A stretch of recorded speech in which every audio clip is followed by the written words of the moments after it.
The spotlight today shines on a man who is making music with special meaning. Gary Bryan has the story. The truth lies as the world cries. Hip-hop with a message. It's an important part of Wes Cowan's role as Wayne Manor. Music that he hopes to bring awareness to the issues of the world around him. But his roots were much more simple than that. I was dating a girl and she wrote poems. And I kind of liked reading what she did and saw how she would put her ideas down into words. I sat down and started writing poems, and trying to impress her. What began as an attempt to impress quickly became a fun pastime between his friends. It was more like who can outdo the other person. We were just kind of going back and forth writing. I'd write a verse, then he would write a verse to try to beat mine. Wes packed his bags and made the move to Terre Haute. It was here that he met Amber. I got a job at the Drury Inn as a front desk person, and she worked there as well as another front desk person. Wes and Amber would date for 4 years before getting married.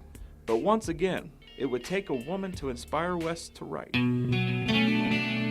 Right after we got married, we started noticing that she had a different gait in her walk. We went through a bunch of tests. They figured out it was something to do with her nerves or her muscles, but they couldn't figure out what it was. Amber was eventually diagnosed with Pompe disease, a condition in which packets of glycogen were building up on her muscles. We knew eventually it was going to get where she couldn't walk, she couldn't breathe, her heart would stop, and she would die.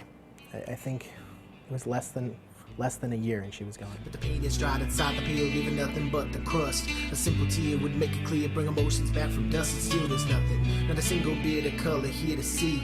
Like a 1950s TV, only odds could set me free. About a month after she passed away, I wrote just a small verse.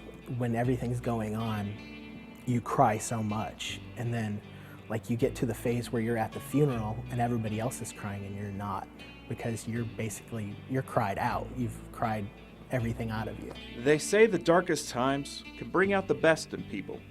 And for Wes, it did. The loss of his wife gave him purpose and a voice.